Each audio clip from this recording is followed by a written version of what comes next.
Buat teman-teman yang nonton, ini juga mesti hati-hati. Banyak SMS, banyak email-email ataupun apapun itu bentuknya WhatsApp itu yang mengatasnamakan nama Direktorat Jenderal Pajak. Kalau misalnya kita tidak lapor dan tidak bayar itu ada dendanya. Pembukuan rekening lah salah satunya. Kalau nggak penyitaan aset juga bisa. Habis itu baru penangkapan. Jadi prosesnya itu sampai ke pidana sebenarnya.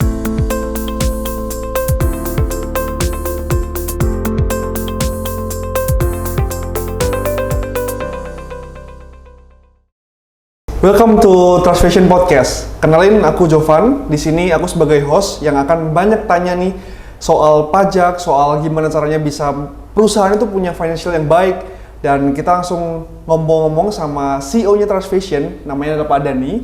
Beliau udah berkecimpung lama di dunia pajak, di dunia financial, dan kita bakal banyak bahas nih soal ini nih ya. Jadi kita mau kenalin dulu, namanya Pak Dhani. Pak Dhani bisa mungkin sedikit share terkait dengan pengalamannya Pak Dhani dalam membangun Transvision dan mungkin di financial market terutama ya Pak. Oke. Ya, thank you Jovan buat waktunya juga. Jadi kalau saya sendiri itu mungkin kalau di dunia keuangan mungkin udah hampir 20 tahunan lah ya. Karena saya kerja di starting sebagai auditor di salah satu Big Four company dan juga udah menekuni bidang keuangan sejak 2008 kurang lebih ya. Ya mungkin hampir 20 tahun lah ya dari tanggal 2008 itu.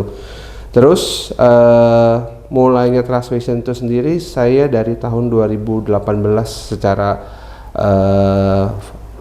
resmi bangun company dan menjalankan operasionalnya.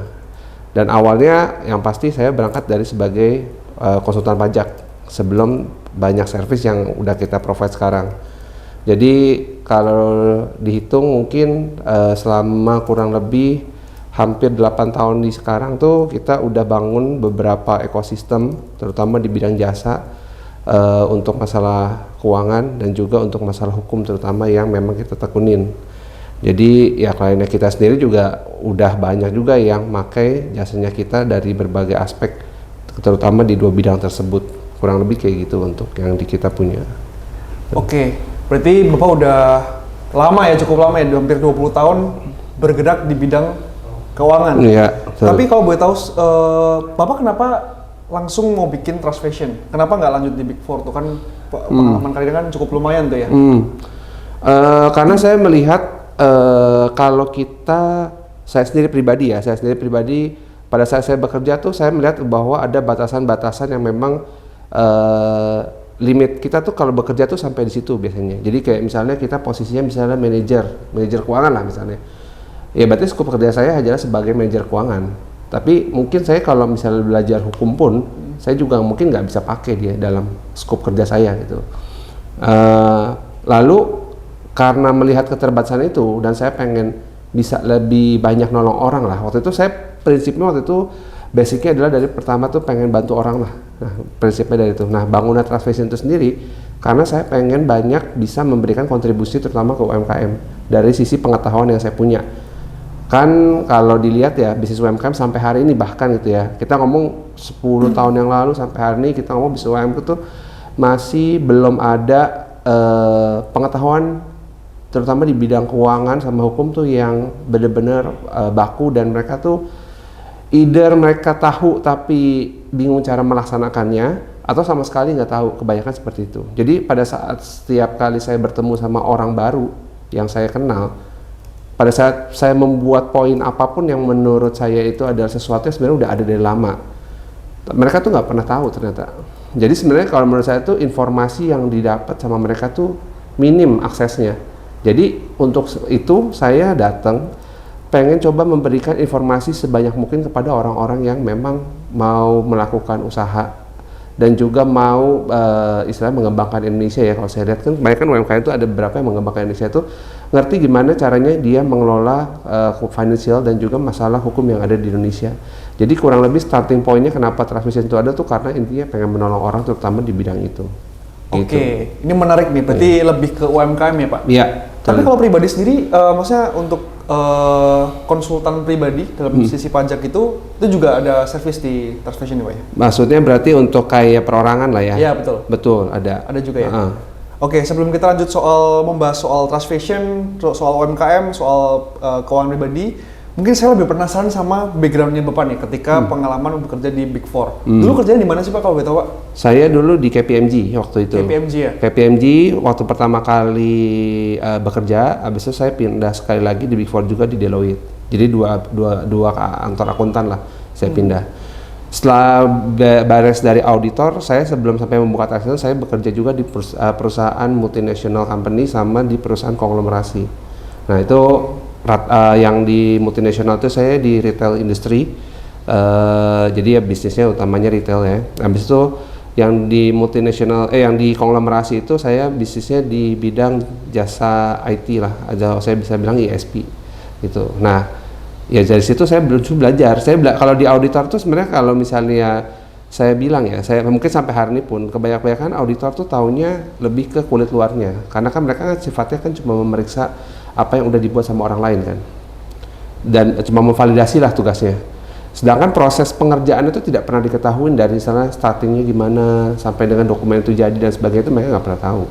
Jadi yang menurut saya pelajaran berharga itu justru saat saya bekerja di perusahaan multinasional dan perusahaan konglomerasi itu, karena itu cikal bakal menurut saya mengetahui bisnis proses end to end dari sebuah transaksi sampai dengan dokumen itu tuh akhirnya bisa sampai menjadi laporan, kurang lebih dari situ. Itu. Oke, berarti kan awal mula berkarir itu di auditor ya Pak, sebagai auditor ya. Tapi kan untuk bisa membangun sebuah perusahaan itu kan agak beda ya Pak. Kalau di dalam perusahaan itu kita ya sekedar menjalankan pekerjaan seperti biasa.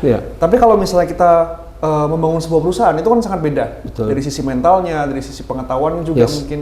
Dan bisa kita bilang auditor itu belum tentu adalah entrepreneur. Ya, setuju. Gimana caranya Bapak bisa mengubah yang awalnya itu sebagai employee, sebagai auditor, itu Bapak bisa membuat perusahaan yang sustain sampai sekarang udah berapa tahun Pak kurang lebih? Kurang lebih berarti 8 tahun. 8 tahun ya? Itu gimana Pak shiftingnya? Itu kan cukup sulit ya bisa dibilangnya? Ya memang kalau dibilang kita, maksudnya karena saya pernah ada di dua tempat ya, sebagai karyawan dan sebagai pemilik bisnis lah ya.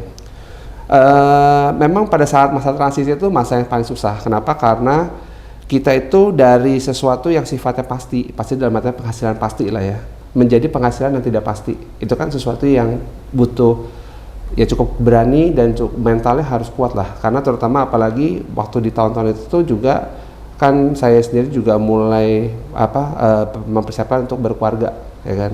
Pasti pengeluarannya banyak lah ya. Nah jadinya pada saat di tahun-tahun itu tuh kenapa akhirnya saya memutuskan itu tuh karena saya melihat potensi market dari industri ini tuh sangat besar. Itu satu. Walau waktu saya sebelum benar-benar resign pun, saya tuh juga melakukan yang namanya jadi freelance lah. Jadi kayak kita kan kalau misalnya benar-benar dari nol kan sangat beresiko lah ya menurut saya ya. Jadi kita masih bekerja, habis itu sembari kita ambil freelance. Jadi kerja dua kaki tuh, bukan kerja dua kaki lah ya. Kerja tetap satu kaki, cuma ada tangan-tangannya di luar lah, adalah gitu. Jadi tiap hari sampai weekend juga kerja ya Pak ya? Kurang lebih ya, karena kan Senin sampai Jumat kan saya kan untuk bisa keluar dari company itu untuk kerjaan yang lain kan cuma bisa malam. Even malam pun kadang-kadang saya lembur gitu kan. Nah habis itu saya biasanya sisanya kerjanya cuma Sabtu dan Minggu untuk urusan yang di luar kerja kantoran. Nah pada saat itu saya melihat saya dapat nih 1 klien, 2 klien, 3 klien. Nah, sampai kalau nggak salah tuh terakhir tuh di klien kelima saya memutuskan untuk saya resign. Walaupun sebenarnya pada saat klien kelima itu pun saya belum sama income saya yang saya pada saat saya masih bekerja itu. Jadi saya memutuskan untuk resign. Kenapa? Karena waktunya nggak bisa cover untuk dua-duanya jalanin. Saya harus memutuskan salah satu, gitu kan. Memutuskan untuk saya melepaskan job-job sampingan saya atau melepaskan saya punya penghasilan tetap yang udah saya dapat setiap bulan. Keputusannya karena mungkin ada jalan yang ya maksudnya saya dapat jalannya juga dan juga saya merasa bahwa emang pengen ngebantu orangnya. Jadi saya motivasinya itu panggilannya pengen ngebantu orang gitu ya. Akhirnya saya memutuskan untuk saya resign. Setelah resign ya kehidupan kan selalu tidak pernah sesuai dengan apa yang dipikirkan lah ya. Adalah naik turunnya. Ya saya kan hidup berarti kan dari tabungan aja tuh waktu itu. Karena pada saat saya ngebangun punya klien ini kan untuk nambah klien berikutnya kan kadang dapat kadang enggak lah ya saya ngomongnya. Bangunlah, habis itu hire lah klien karyawan pertama, karyawan kedua dan seterusnya gitu ya. Itu kan juga cost ya kan. Sewa tempat juga carinya yang kalau zaman waktu itu kan udah terkenal coworking space ya. Nah, jadi sewa tempat yang bisa share room untuk dengan kantor-kantor lain lah gitu. Nggak sewa kayak ruko gitu belum sanggup lah. Terlalu besar investasinya. Nah, berjalan dari situ makanya ya bertahap tuh nambah klien sampai itu berarti kan saya tuh resign tuh 2018 kan. Berjalan tuh cuma 2 tahun tuh mulus, habis itu Covid kan 2020. Nah, pas Covid itu sebenarnya bisa dibilang industri kita tuh nggak terlalu berdampak karena kan orang tetap harus lapor pajak. Walaupun bisnisnya turun kan, orang tetap harus bikin laporan keuangan. Dan juga karena kita customer bervariasi industrinya, juga ada industri yang naik juga kan di tahun-tahun itu kan. Nggak semua industri turun gitu kan. Terutama di bidang farmasi ya? Nah, farmasi, terus mulai juga naik di bidang online shop. Oh ya, online shop juga. Nah, itu jadi potensi baru juga. Jadi sebenarnya industri kita tuh industri yang kayak meng-backup mereka-mereka yang punya bisnis, kita bantu dari belakang. Ya jadi sebenarnya bisnis yang mana turun tuh sebenarnya kita nggak ada pengaruh secara industrinya kita gitu. Nah, makanya saya bilang bisnis modelnya stabil. Cuma emang harus sabar. Bukan kayak bisnis komoditas gitu ya, tiba-tiba punya uang gede, dapat uangnya gede juga gitu, kan lain kan. Beda banget ya. Iya, kalau kita mainnya harus sabar-sabar, tapi berkembang gitu modelnya. Ya kurang lebih kayak gitu sih. Oke, berarti kan dalam masa transisi itu kurang lebih 1 tahun sampai 2 tahun ya Pak ya? Itu kendalanya apa sih Pak yang mungkin Bapak hadapi untuk supaya bisa udah stable lah di Trust Fashion sendiri? Kendalanya itu sendiri sebenarnya karena semua masih saya yang kerjain lah. Karena kan dulu timnya kan paling cuma ada 1-2 dan juga rata-rata bukan dari profesional yang udah pengalaman. Karena kan kalau gaji orang yang profesional mahal lah ya. Maksudnya kalau saya hire karyawan yang profesional pasti gaji mahal dan waktu itu belum sanggup lah. Jumlah kliennya baru berapa. Akhirnya yang saya hire kan masih mungkin levelnya associate atau yang level-level bawah lah ya. Banyak kan saya masih kerjain tuh, jadi strugglingnya sebenarnya lebih ke untuk pengembangan bisnis dan untuk menservis kerjaan yang itu ada sendiri tuh, jadi saya bagi waktunya kayak gitu. Tapi karena saya udah nggak kerja lagi di perusahaan yang saya bekerja sebelumnya, waktunya saya banyak sih jadinya sebenarnya. Jadi kadang-kadang sampai lembur yang ngerjain kerjaan itu gitu loh. Dan dapat juga project-project yang memang lumayan cukup dengan nilai maksudnya dengan kapasitas konsultan yang masih kecil tuh dapat project-projectnya lumayan juga dapat gitu waktu tahun-tahun itu gitu. Jadi ya menurut saya lagi dapat anginnya lah di tahun-tahun itu. Saya dapat klien di refer, pokoknya dapat jalannya gitu. Nah tapi strugglingnya itu yang ngerjain. Jadi lebih ke saya tuh waktunya lebih banyak untuk ngerjain ya kerjaan yang project-projectnya itu gitu dibanding untuk ngebangun bisnisnya. Jadi bisnis saya itu sendiri ya berkembangnya karena pelan-pelan dari klien referan klien sebenarnya. Tapi pada prinsipnya ya masih banyak saya yang turun tangan gitu. Itu yang awal-awal kayak gitu sih yang cukup struggle. Ya sama kalau ditanya ya berarti keuangannya juga belum bagaimana Mas. Orang masih kita udah mangkas keuangan kita kan, misalnya udah punya penghasilan yang tetap dengan lumayan, kita pangkas itu kan hilang semua kan dari nol bangunin lagi gitu. Jadi kayak jaraknya jauh banget ya Pak ya? Iya. Penghasilannya ya? Lumayan, mungkin saya turun setengah lah. Lumayan menakutkan ya? Iya. Ya itu masa-masa pusing lah. Tapi sekarang udah lancar lah ya? Kalau sekarang ya tetap aja pusing kan bisnisnya berkembang dan makin ada beberapa industri baru kan yang kita bangun sama tim-tim yang baru juga kan. Ya kepusingannya ada lagi lah. Tapi beda level ya? Iya. Oke, dulu waktu Bapak bangun Trust Fashion itu servis awal-awalnya apa aja Pak? Pajak, misalnya urusan pajak kan berarti kan pelaporan SPT yang pasti.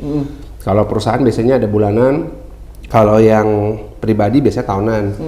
Terus pasti yang karena pelaporan SPT itu membutuhkan laporan keuangan, jadi ada juga yang minta servisnya dibuatin laporan keuangan juga.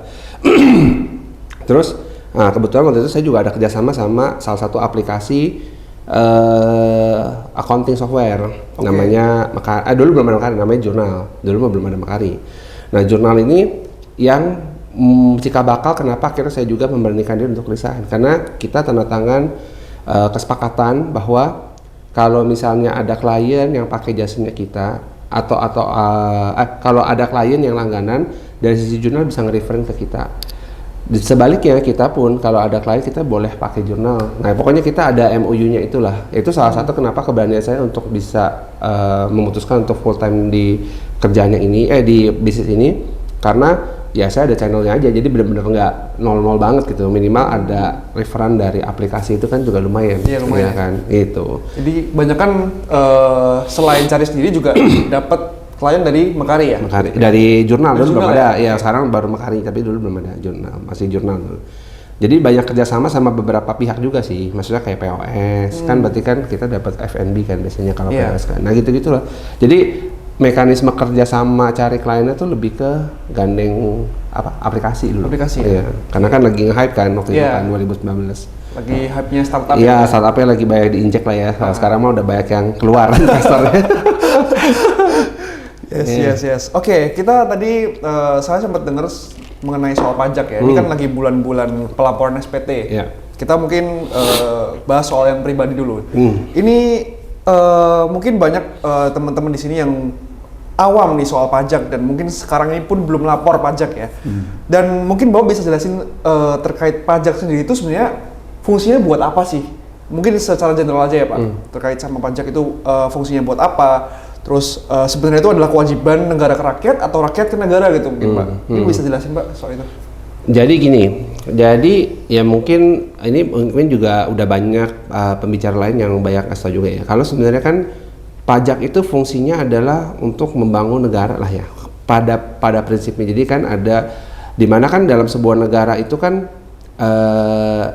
harus ada pemasukan dari orang-orang yang tinggal di dalamnya. Ya. Karena apa? Karena dari orang-orang yang dikumpulkan pajaknya ini kan sebenarnya kan ini kan udah dari zaman Bahala juga udah ada. Dari zaman dulu kan cuma mungkin istilahnya beda aja. Dulu ada istilah pemungut cukai dan lain sebagainya lah ya.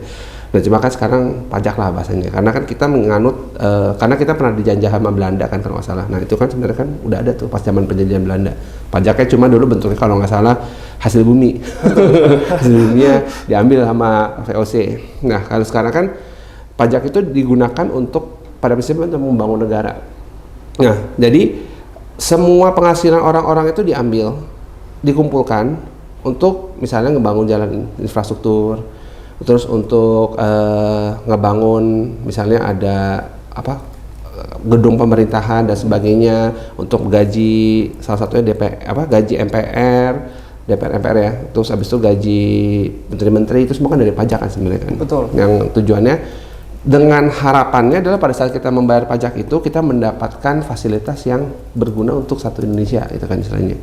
Jadi kayak ya ini saya misalnya saya bayar pajak, tiba-tiba nanti besoknya ada pembangunan jalan yang memang tadinya bolong-bolong nggak rata jadi rata. Nah itu kan manfaat yang dirasakan kan. Betul.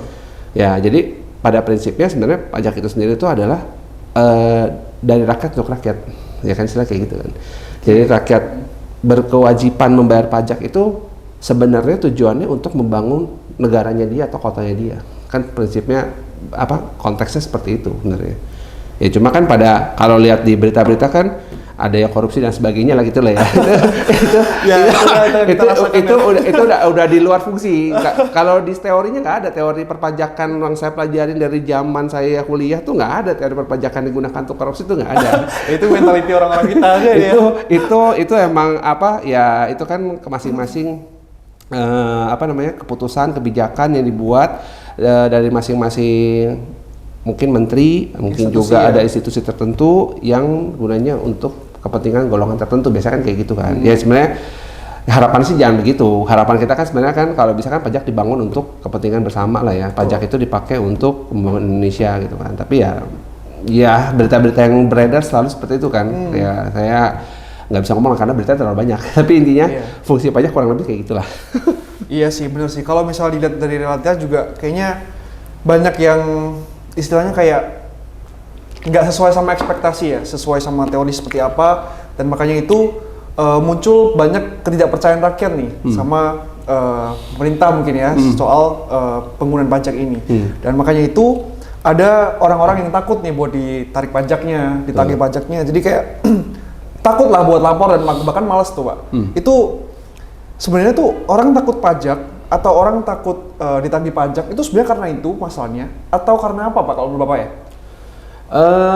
Mungkin gini, mungkin kalau yang berdasarkan pengalaman saya aja lah ya, karena kan saya juga cukup banyak ketemu orang yang istilahnya kena masalah pajak lah ya bahasanya ya. Menurut saya tuh yang pertama itu adalah masalah pengetahuan. Jadi orang tuh berpikir bayar pajak tuh jadi sebagai bagian dari sesuatu yang mereka tuh kalau bahasa di kita sehari itu dipalak lah. Dipalak. Ya. Ngeri banget ya. Karena mereka merasa bayar itu tidak ada hasilnya, tidak ada yang balik ke mereka gitu kan. Kan kalau kita contoh nabung di bank dapat bunga gitu ya. Kalau bayar pajak itu kan asumsinya apa nih fasilitas yang dapat gitu kan. Kotanya kok masih begini-begini aja. Jalan masih bolong-bolong, terus jalur distribusi masih nggak dibangun, kayak jalan tol dan sebagainya, contoh kayak gitu. Ini kita asumsi ya, maksudnya kan kalau kita lihat secara Indonesia di regionalnya, kebanyakan yang dibangun kan wilayah barat kan dibanding wilayah timur. Betul. Kan? Berarti kan ini kan namanya ada kesenjangan kan. Emang kalau pertanyaan memang di wilayah timur pajaknya kecil-kecil kali? Nggak juga, itu Freeport gimana ceritanya? Iya. Nggak bohong, itu kan nggak mungkin kan, istilahnya kan tetap pasti ada kontribusi masing-masing wilayah. Di daerah mungkin daerah Sulawesi itu kan juga banyak hasil laut juga kan, hasil laut, beberapa hasil bumi, itu kan juga pasti bisa memberikan kontribusi kepada rakyat-rakyat situ. Cuma kan pertanyaannya ya uang-uang yang dipungut dari rakyat-rakyat itu kemana kan kita nggak tahu kan gitu kan. Kecuali yang ada di pemerintahan mungkin yang lebih tahu gitu. Nah, jadinya pada saat kita berbicara soal orang tuh merasa bayar pajak tuh sebenarnya worth it nggak sih gitu kan. Ya pada saat mindset itu muncul, dan apalagi sekarang kan zamannya dunia digital ya, sekali ada sesuatu yang kayak gitu muncul kan ke permukaan, masalah pajak misalnya kan banyak yang goreng juga kan. Dan masyarakat Indonesia tahu sendiri kayak FOMO-nya tuh luar biasa hebat di sini. Jadi kalau ada mungkin konten kreator yang dia suka terus tiba-tiba ngomongin hal yang nggak usah bayar pajak misalnya, kan pernah kan ada kejadian nggak usah bayar pajak karena apa gitu. Waktu itu kalau nggak salah tahun lalu pas kasus kerusuhan lah kalau nggak salah. Oke. Yang ini anggota DPR lah ya. Oh ya. Oke. Anggota DPR kerjaannya joget-joget doang. Gua gaji lu, tapi lu nggak bisa kerja. Itu kan cerita waktu itu sampai kerusuhan kan. Habis itu banyak beberapa influencer sama aktivis menyerukan untuk nggak usah bayar pajak kan. Ada juga pernah sekali kayak gitu, tagline-nya saya lupa gimana tulisannya. Ya itu sebenarnya karena ya mereka merasa dapat haknya. Jadi duitnya mereka masa ditipu. Nah, balik lagi ke cerita awal, jadinya tuh orang-orang tuh merasa ya itu bayar pajak tuh kayak ngapain sih kita kasih duit ke orang lain, tapi ke orang yang menjabat di posisi tertentu yang kayak nggak bisa kerja gitu kan. Ya makanya jadi orang-orang tuh banyak yang kalau misalnya saya ketemu orang terus habis itu dipanggil pajak gitu ya, ya begitu jadinya banyak orang yang merasa kamu nagih saya segini, saya dapatnya apa gitu. Ya menurut saya sih itu untuk orang yang cukup beredukasi ya, karena bisa bercounter. Sedangkan untuk orang-orang yang kurang edukasinya, maksudnya yang mungkin pengetahuan dan sosialisasinya kurang, itu ya merasa ya buat pajak ini sebenarnya buat apa sih gitu kan. Dan even beberapa saya ketemu di daerah-daerah tuh mereka aja nggak tahu cara ngelapor pajak gimana. Iya betul, banyak yang nggak tahu loh. Apa? Banyak yang nggak tahu juga loh. Iya, lapor pajak gimana, terus abis itu maksudnya mereka oke lah suruh bayar pajak, lapor pajak gitu, tapi nggak tahu caranya gimana, karena akses ke mereka tuh nggak ada, maksudnya akses tuh informasi yang mereka dapat tuh nggak nyampe gitu. Makanya sekarang juga akhirnya muncul, ini lagi kan musim lapor pajak nih. Betul. Mungkin buat teman-teman yang nonton ini juga mesti hati-hati, pasti perhatiin nih, banyak SMS, banyak email-email ataupun apapun itu bentuknya WhatsApp itu yang mengatasnamakan nama Direktorat Jenderal Pajak. Scam. Dan itu scam. Nanti mereka tuh biasanya scamnya kayak gini. Karena mereka punya database yang hebatnya data kita bisa bocor. Iya itu. Data kita bocor, dijual di dark web. Abis itu mereka beli, mungkin gimana caranya saya nggak tahu. Akhirnya mereka bisa tuh tiba-tiba keluar WhatsApp, Pak, saya dari Direktorat Jenderal Pajak atau dari KPP mana lah, kantor pelayanan pajak mana. Abis itu dijabarin itu namanya misalnya Jovan, Nick namanya sekian, suruh pokoknya informasinya Bisa lengkap ya? lengkap kecuali emailnya biasanya yang salah. Oke. Nah, habis itu dia konfirmasi, dia nanya, Pak, ini dari Bapak, ini dari kita ada surat yang mau disampaikan. Nanti suratnya bentuknya tuh bisa macam-macam nih, bisa yang paling sering APK. Jadi ntar dikasih tuh APK-nya, suruh download. Sebenarnya bukan download, dia bilang suruh baca ngomongnya. Tapi kan orang awam kan taunya kalau dikirim ke WhatsApp kan bentuknya PDF ya mungkin ya. Betul. Tapi padahal tuh APK. Terus pas di download nanti tuh keluar kayak itu ya pokoknya itu teknik buat spamming bukan spamming, teknik buat ngambil data kita di handphone ya, nguras informasi kita di handphone, tahu kata sandi dan sebagainya lah. Itu atas nama Direktorat Jenderal Pajak. Karena kan orang tuh cenderung ya, ini prinsipnya orang tuh kayak gini, mungkin orang tuh kebanyakan secara alam bawah sadar tuh defensif, orang yang berdefensif kan. Jadi kayak oh ya, atas nama ini NPWP, KTP ini Bapak ada surat tagihan pajak, ada tagihan pajak Bapak harus bayar. Bahkan cara ngomongnya pun kayak ngancem kadang-kadang saya lihat. Saya kan soalnya suka dikirimin sama klien kan. Ya saya selalu ditanya, dan ini beneran? Saya selalu ditanya tuh, saya bilang ini jangan hirau, ini pasti penipuan. Karena kalau Direktorat Jenderal Pajak yang benar, itu flow-nya tuh biasanya mereka WhatsApp, dan WhatsApp itu pun juga biasanya sudah pernah tukeran nomor biasanya. Habis itu biasanya mereka kirim surat secara formal. Jadi mereka tuh kirim surat tuh kayak kop suratnya ada, habis itu ada QR code-nya, tanda tangan elektroniknya, nanti dikirim ke alamat yang terdaftar. Biasanya kayak gitu, yang memang real untuk dari orang pajak. Berarti fisik ya Pak ya? Fisik biasanya, atau WhatsApp pun biasanya udah ketahui lah, maksudnya udah kenal. Dan biasanya nggak begini caranya tuh biasanya tuh mereka, misalnya WhatsApp pun, mereka pasti manggil ke kantor, jadi biar ketemu tatap muka. Jadi nggak penipuan kan, kalau ketemu tatap muka saya penipuan dari kantor pajak. Iya. Ya gitu. Nah itu yang mungkin teman-teman yang nonton itu mesti aware sama musim-musim kayak gini, karena musim kayak gini makin rame nih, kan lapor pajak kan. Oh lapor SPT Bapak, kalau nggak ntar Bapak kena denda bla bla bla bla. Dendanya nggak tahu pakai pasal berapa, ngasal kali. Nah pokoknya kayak gitu. Jadi itu yang mesti di aware. Nah itu juga yang menyebabkan jadi orang semakin tidak percaya sama masalah pajak gitu di Indonesia. Ya sebenarnya sih menurut saya sih pada prinsipnya sih kalau digunakan dengan baik, orang sih mungkin akan bayar lah dengan yang masuk akal menurut saya. Karena kadang-kadang juga ada temuan-temuan pada saat kita ngobrol sama pajak tuh, ya mungkin temuannya kayak signifikan, gede banget, dan itu nggak tahu dibuatnya kayak gimana. Ya kayak makanya profesi kayak kita sebagai, terutama saya gitu ya, sebagai konsultan pajak itu ya memediasinya gitu, maksudnya bagaimana berkomunikasi kepada wajib pajak yang mungkin awam soal peraturan pajak dengan kantor pajak yang memang ya saya tahu lah, kantor pajak kan saya suka ngobrol juga, ada target-target yang mesti dicapai, butuh setoran kan, ya istilahnya ya, tapi kan maksudnya kita harus lihat-lihat juga, nggak semua setoran itu harus gede dan apa sebagainya, lihat kasus by case lah. Sebenarnya dia kalau mereka salah, maksudnya wajib pajak itu kan pasti tahu nih salah, ya mereka pasti akan bayar juga sih pada saat tahu mereka salah, tapi dengan nilai yang memang sesuai kesalahan mereka. Kadang-kadang tuh suka dikede-kedein juga kan, nggak etis gitu maksud saya. Yang ini seolah-olah salah padahal benar. Ya pokoknya gitu, karena ini kan masalah pengetahuan. Orang awam kan sebagai wajib pajak kan taunya, oh saya salahnya gini, suruh bayar gitu. Ya kan bener nggak salahnya kan dia juga nggak bisa verifikasi, nggak pernah update peraturan, nggak pernah tahu apa yang peraturan masih berlaku gitu kan. Nah itu pada prinsipnya kita sebagai konsultan pajak tuh memediasi supaya itu nggak disalahgunakan lah gitu.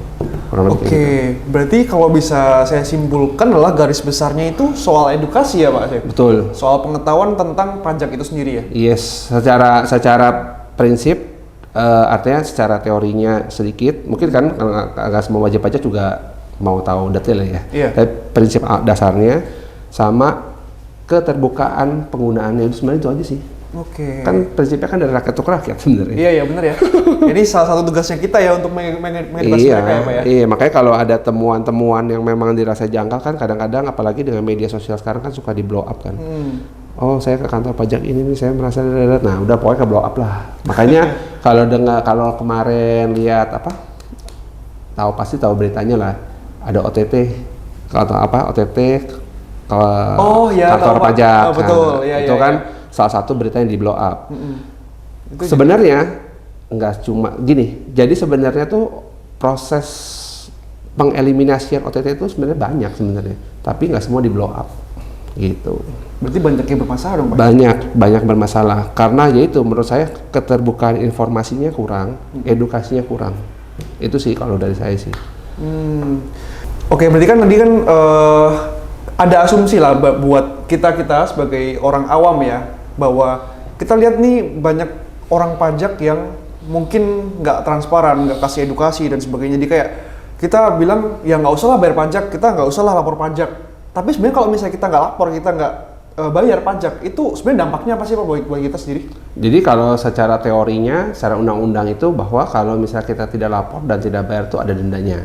Jadi kalau misalnya kita nggak lapor misalnya, nah kayak misalnya orang pribadi kan setiap tahun lapor tuh, nah itu kita ada denda setiap keterlambatan lapor tuh 100.000 misalnya. Jadi setiap tahun, jadi setahun doang ya, setahun 100.000. Terus kalau misalnya telat bayar, kalau telat bayar tuh dendanya dihitungnya kurang lebih average 1 sampai 1,5% per bulan dengan batas waktu sampai maksimal 24 bulan gitu. Itu denda telat bayar. Kalau SPT badan biasanya 1 juta untuk telat lapor. Jadi ada sebenarnya sih lebih ke sanksi administrasi untuk tahap awal nih. Tapi di peraturannya ada bilang bahwa pada saat sudah diperingatkan beberapa kali itu dan ternyata tidak dilakukan juga, kantor pajak tuh berhak untuk menjatuhkan bukan teguran. Kita ngomong bahasanya kayak penyitaan tuh bisa dilakukan dengan indikasi bahwa menurut informasi yang didapat sama orang pajak bahwa orang ini yang nggak lapor pajak ini punya penghasilan yang besar dan punya harta tapi dia nggak nyajiin. Mereka bisa punya hak untuk melakukan penyitaan. Penyitaan tuh bentuknya nggak harus selalu nyita rumah, nggak.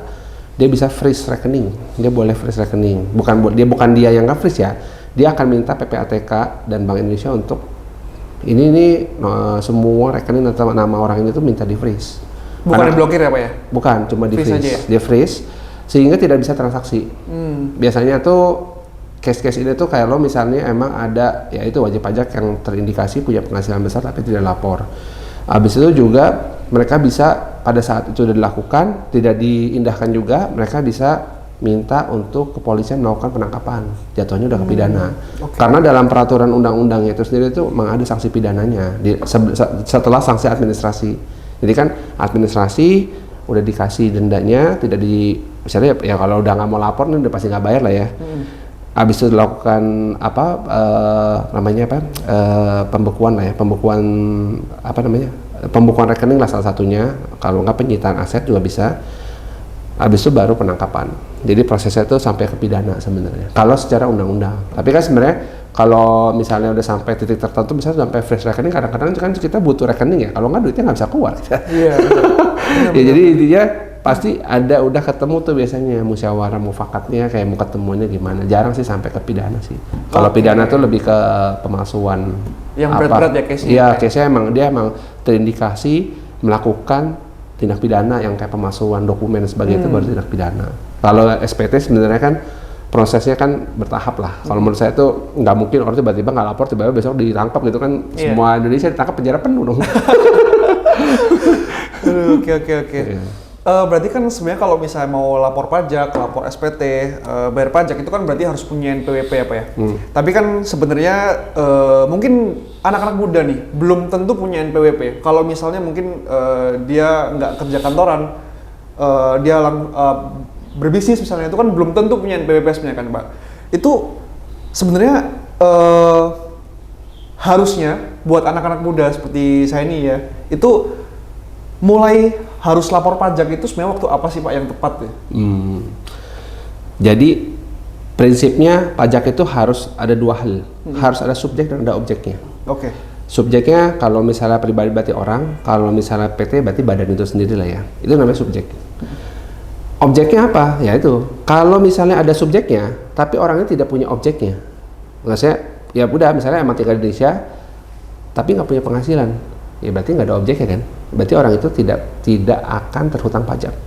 Pada saat dia ada subjek sebagai orang yang terhutang dan ada objeknya, maka itu mulailah terhutang pajak. Nah, tinggal jenis pajaknya apa aja, karena pajak di Indonesia kan secara prinsip pajak itu kan ada pajak yang bersifat tidak final, yang artinya dihitung secara progresif kalau untuk beberapa atau pribadi, kalau PT atau CV saat ini kan 22%. Kalau ada juga pajak yang bersifat final, contohnya misalnya sewa, kita punya properti, terus kita sewain ke orang, nah udah bayar pajaknya 10%, tapi kan nggak dihitung ulang, pokoknya 10% udah sekali bayar. Habis itu yang ada juga penghasilan yang bukan objek pajak. Kalau penghasilan bukan objek pajak kan lebih ke misalnya dapat warisan, terus misalnya ternyata kita punya bisnis bentuknya CV bagi prive, itu juga bukan objek. Pokoknya ada beberapa klasifikasi, 3 klasifikasi itu jadi kunci utama. Nah, semua ini mesti dilaporkan dalam SPT. Nah, jadi pertanyaannya, kalau misalnya Jovan nih harus bayar pajak nggak? Ya itu dulu, subjeknya siapa? Jovan. Objeknya ada nggak? Kalau Jovan nggak punya penghasilan, berarti nggak usah lapor dan nggak usah bayar. Pada saat Jovan misalnya bekerja dan menghasilkan, sekali gaji pertama itu dianggap sebagai objek, dan Jovan tuh udah punya kewajiban untuk melakukan pelaporan dan pembayaran. Nah, kurang lebih kayak gitu. Konsep prinsipnya kayak gitu. Nah, terus kalau misalnya udah ditanya nih, oh saya nggak punya NPWP nih. Nah, makanya sejak tahun 2024, sejak tahun 2024 semua 2004, sejak tahun 2025 semua NPWP itu tidak ada, semua diganti ke NIK KTP. Makanya nggak ada lagi itu alasan bahwa saya nggak punya NPWP. Ya orang dari lahir aja di kartu keluarga udah ada kok. Mau ada yang NIK gimana? Di kartu keluarga kan udah ada kan, misalnya anak baru lahir nih, di kartu keluarga itu udah ada NIK loh sekarang kan. Jadi anak itu sebenarnya udah eligible udah eligible sebagai warga negara dengan nomor NIK registrasi tersebut, tapi KTP-nya mungkin diregistrasi pas umur 17 gitu. Oke. Saya agak penasaran Pak, ini pertanyaan simpel sih. Pendapatan itu dia kan ada warisan, ada dari gaji. Nah kalau misal kayak ini kan mau Cynthia ya.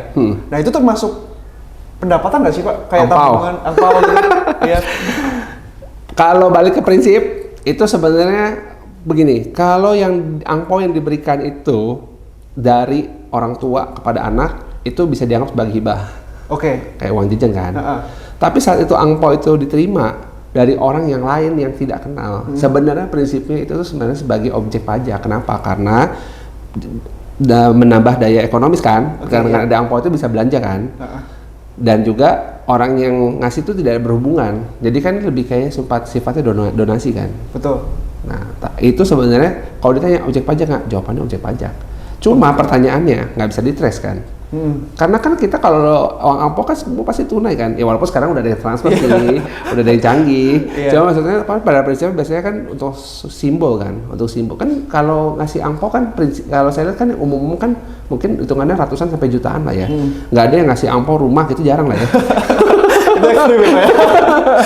Ya maksudnya sifatnya biasanya nominal-nominal yang masih wajar lah, menurut saya 800 ribu, mungkin paling banyak juga juta, itu juga nggak puluhan juta, kadang-kadang juga jutaan gitu kan. Menurut saya selama itu ya nilainya nggak signifikan dan itu ya udahlah anggap aja itu. Tapi sebenarnya prinsipnya itu tetap objek ya sebenarnya, tapi kan susah untuk itu dilaporin tuh, kadang-kadang orang tuh cenderung lupa gitu. Betul. Cenderung lupa, mungkin pas angpaunya udah dapet juga kadang-kadang nggak dibuka dulu, disimpan dulu angpaunya gitu kan. Ya nggak tahu lah, disimpan di lemari gitu. Jadi ya kita ngomong secara praktis orang tuh jarang laporin itu, karena itu sifatnya lebih ke simbol aja sih. Simbol aja. Iya, ya kalau misalnya tapi ditanya secara peraturan itu objek jawabannya. Oke, itu dengerin tuh buat orang yang nanti dapat angpau sama buat dapat uang lebaran, nanti nggak usah lapor nggak apa-apa. Wah, ntar habis ini dikejar nih kita nih. Karena kan cuma simbol aja Pak ya. Oke, lanjut ya. Kita tadi sempat Bapak ada singgung soal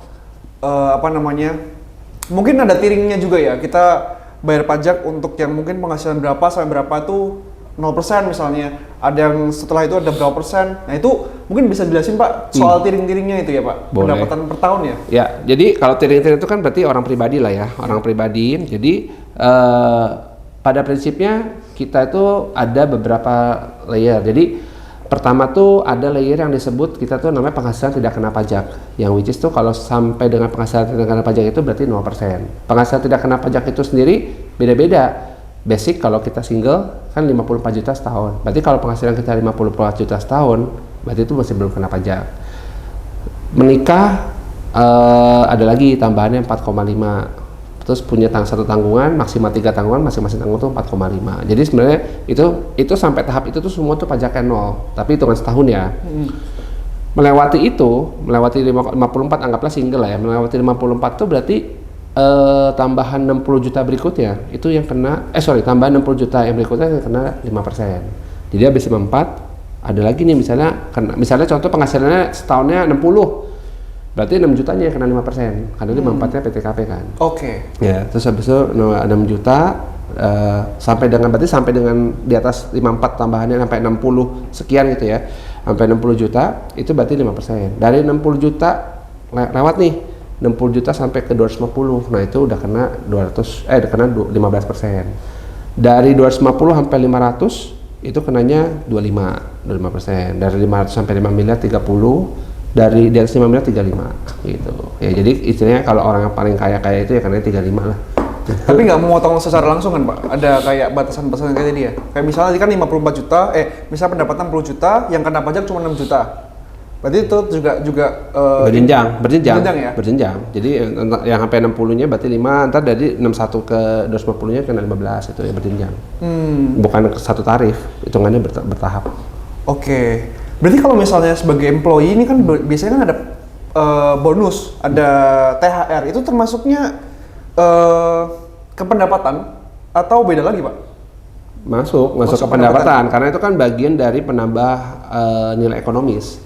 Jadi kan prinsipnya kan semua yang didapat dari hasil bekerja itu kan adalah objek pajak. Jadi tinggal bentuk pajaknya aja kan. Kalau kebetulan kalau gaji, bonus, THR itu kan sebenarnya bagian yang sama dari bagian kita bekerja lah. Karena kan THR itu sendiri kan cuma mengikuti aturan undang-undang tenaga kerja. Kalau bonus kan kebijakan perusahaan mau ditambahin berapa gitu kan. Nah, itu semua merupakan bagian dari objek pajak yang ya sama dengan gaji lah perhitungannya. Oke. Kalau freelance gimana Pak? Kalau freelance? Iya. Kalau freelance itu gini. Prinsipnya secara tahunan itu perhitungannya sama, progresif. Tapi biasanya kalau freelance itu, misalnya kita freelance nih kerja di perusahaan, misalnya kita dikerjakan 3 perusahaan kan, freelance kan bisa macam-macam kan. Masing-masing tuh akan bikin bukti potong atas freelance tersebut. Misalnya yang ini dapatlah 10 juta, yang dapat lagi 5 juta, dapat lagi 5 juta. Nanti dia bakal bukti potong tuh. Dia kasih bukti potong perusahaannya. Nanti si freelance itu akan mengakumulasi total semua berapa bukti potongnya, dituangkan dalam SPT tahunan. Nah, SPT tahunan itu nanti dihitung kembali tuh, misalnya dia dapat total akhirnya misalnya let's say 100 juta deh. 100 juta itu kan berarti kan kurangin 54, berarti kan sisanya ada 46. Ya kan? 46 itu 5% tuh, kali kan. Setelah dikali, nah, kan tadi bukti potong banyak tuh. Nah, misalnya anggaplah pajaknya 5% dari 46 tuh sekitar 200-an deh. Dari 200 ribuan. Bukti potongnya ternyata dari semua itu dikumpulin ada 150. Nah, berarti si freelance itu bayar sisanya aja. Bayar 50-nya aja gitu. Oke.